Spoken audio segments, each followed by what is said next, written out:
Welcome to Tripathi tutorial. आप सभी का स्वागत है मेरे चैनल में। और गाइस हम लेकर के आए थे वेब डिजाइनिंग की सीरीज और उसमें हम पढ़ रहे थे सीएसएस। तो सीएसएस में गाइस पिछली वीडियो में हमने काफी कुछ कवर कर लिया है, जैसा कि inline CSS, internal CSS, ID, class, इन सबको कैसे यूज करते हैं वो हमने देखा था। आज की क्लास का हमारा जो मेन मोटिव है वो है एक्सटर्नल सीएसएस कैसे यूज करते हैं। तो चलिए स्टार्ट करते हैं। सबसे पहले आप जो भी टेक्स्ट एडिटर यूज कर रहे हैं वहां जाइए। मैं सबलाइन टेक्स्ट एडिटर यूज कर रहा हूं। मैंने आपको भी सजेस्ट किया था सबलाइन के लिए, अच्छा रहता है यार ये, क्योंकि इसमें एक तो रंग बिरंगे कोड आते हैं, कोड लिखे हुए आते हैं और थोड़ी हेल्प भी मिल जाती है। ठीक है, चलिए। वरना आप नोटपैड प्लस प्लस एटसेट्रा जिस पे भी आप करना चाहें आप कोड कर सकते हैं। ठीक है, अब आपका ये सबलाइन टेक्स्ट एडिटर खुल गया है। मैं एकदम बेसिक से बता रहा हूँ कैसे करना है आपको एक्सटर्नल सीएसएस यूज। तो सबसे पहले आपको क्या करना पड़ेगा, इस फाइल को सेव करिए, कंट्रोल एस, जहां भी आप सेव करना चाहते हैं। मैं डेस्कटॉप में जा रहा हूं और डेस्कटॉप में मेरा एक फोल्डर है वेब प्रैक्टिस नाम से, मैं इसमें करूंगा। ठीक है, अब ये मेरा वेब पेज वाला वो है, वेब पेज वाली फाइल है, तो इसको तो मैं हमेशा HTML से ही सेव करूंगा। ठीक है, तो मैं लिख देता हूं शुभ डॉट, शुभ तो पहले से ही है, s.html। ठीक है, ये मेरी फाइल सेव हो गई s.html। इसका जो वेब पेज है, मतलब जो हमारी आउटपुट स्क्रीन है, वो कहाँ आई होगी, वेब प्रैक्टिस में। मैं अपने फोल्डर में गया और यहाँ से मैंने इसको उठा लिया। ठीक है, थोड़ा स्लो चल रहा है, मशीन ही तो है, देख सकते हैं आप। ये मेरा वेब पेज आ चुका है। अब मुझे इस वेब पेज पे काम करना है। ठीक है, और आज का जो मैं काम करूंगा वो मैं यूज करूंगा एक्सटर्नल सीएसएस। तो सबसे पहले मैं आपको बता दूं एक्सटर्नल सीएसएस एक्सटर्नल सीएसएस क्या होता है कि हम एक फाइल बनाते हैं और उसका जो एक्सटेंशन देते हैं, जो हम उसे सेव करते हैं, वो हम उसे सेव करते हैं .css के नाम से। ठीक है, और फिर उस फाइल में हम CSS की प्रॉपर्टी लगाते हैं और बाद में हम उस फाइल को, जो हमारा वेब पेज होता है, जो वेब पेज वाली फाइल होती है, उससे हम उसको कनेक्ट कर देते हैं। ठीक है, यही होता है एक्सटर्नल सीएसएस, और कुछ भी नहीं होता। ठीक है गाइस, ये बहुत अच्छा होता है क्योंकि हमें जो काम करना होता है, स्ट्रक्चर बनाना होता है, वो हम बना के छोड़ देते हैं। फिर उसके एक एक मतलब वर्ड को या मतलब क्लास को, क्लास की मदद से, आईडी की मदद से, उसके जितने भी टैग हैं उसमें जो एडिटिंग करनी है, जो सीएसएस लगानी है, वो हम अलग से फोल्डर में लगाते हैं। ठीक है, काफी अच्छा होता है ये, तो बेस्ट है ये, आप ढंग से सीखिएगा। तो मुझे एक और फाइल बनानी पड़ेगी। ये तो मैंने अपने वेब पेज के लिए बना ली .html। अब मेरे को एक और फाइल बनानी पड़ेगी, तो उसके लिए मुझे लेना पड़ेगा कंट्रोल N, मतलब न्यू फाइल आ गई। इसको भी मैं सेव कर देता हूँ कंट्रोल S, और इसे भी मैं उसी फोल्डर में सेव करता हूँ जहां मेरी ये वाली फाइल है। ठीक है, ताकि मुझे कोई दिक्कत ना हो। ये रहा मेरा वेब प्रैक्टिस, और यहाँ पे मैं एक काम करता हूँ, इसका नाम भी लिख देता हूँ s.css पर। हाँ, तो CSS चल जाएगा, नहीं, s1.css। ठीक है, ध्यान रखिएगा, जो फाइल आप इसके साथ अटैच करना चाहते हैं गाइस, वो हमेशा .css के नाम से आएगी, जिसमें आप एक्सटर्नल CSS करेंगे।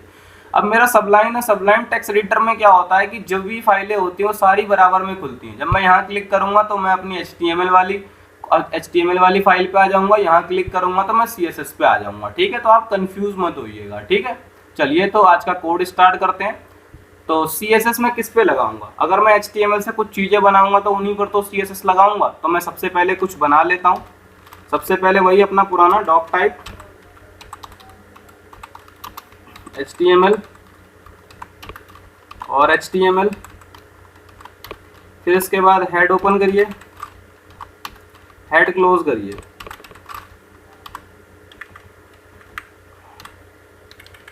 टाइटल और फेविकॉन आइकन मैं नहीं दे रहा, आप दे दीजिएगा।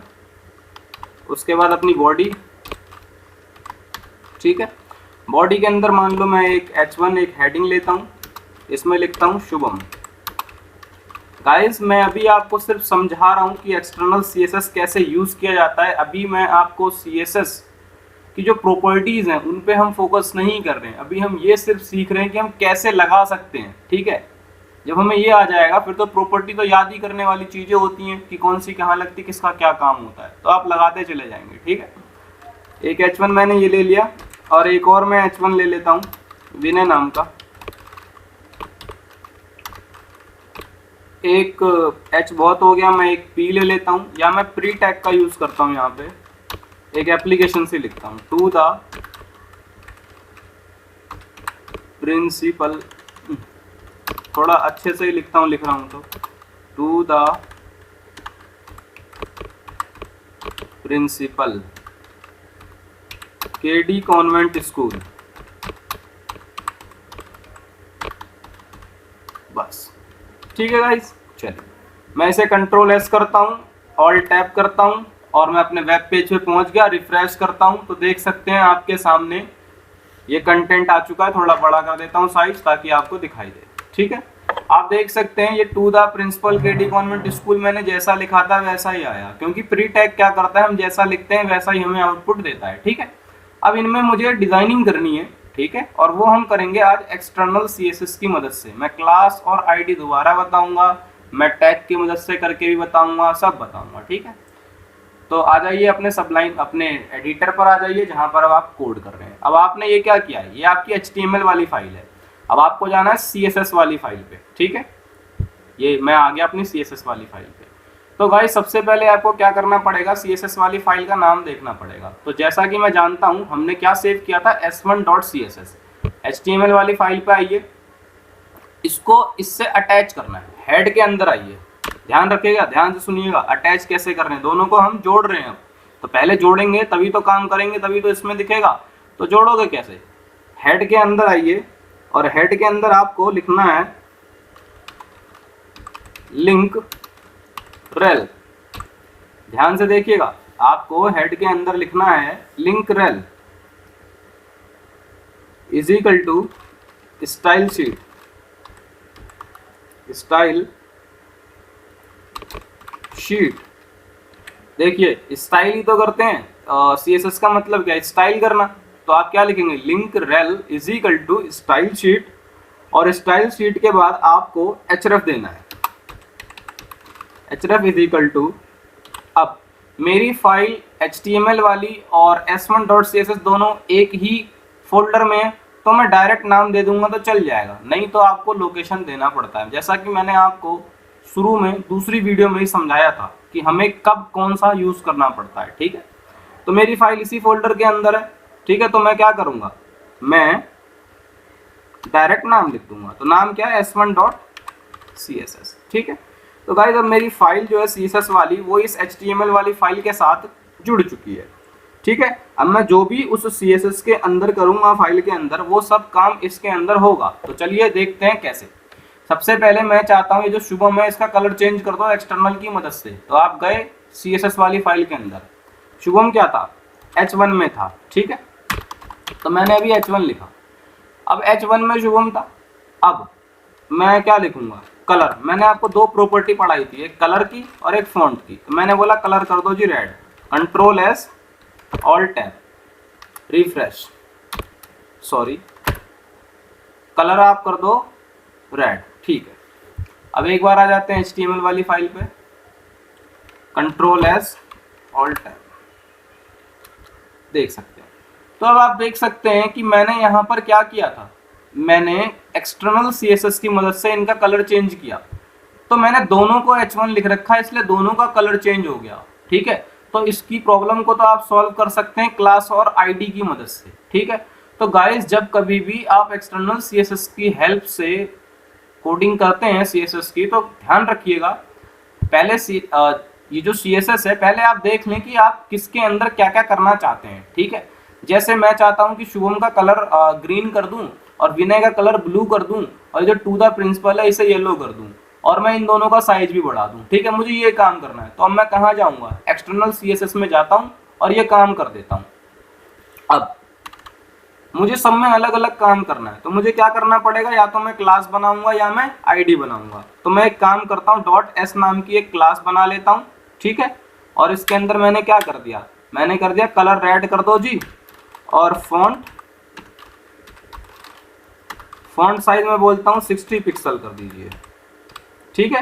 अब एक मैंने ये बना ली प्रॉपर्टी, मतलब एक क्लास बना ली जिसको मैं किसी एक मतलब टैग में यूज करूंगा, ठीक है। अब इसी तरीके से मैं एक और क्लास बना लेता हूं अपने विनय वाले नाम के लिए। तो मैंने ये बना लिया S1। आप कुछ भी नाम ले सकते हैं क्लास का, ठीक है।